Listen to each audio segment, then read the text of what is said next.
गइल ऊ गाँव के बचपन, खेलब कूदब यार हो।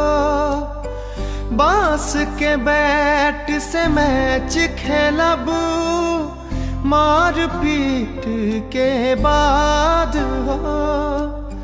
शहर न कब हूँ ऐसन लागे, शहर न कब हूँ ऐसन लागे, जैसन लागे गाँव हो।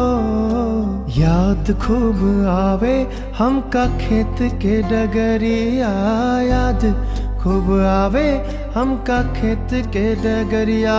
जहाँ बैठ चार यार घूमे दूसरे दुआर, घर आवत हैं याद खूब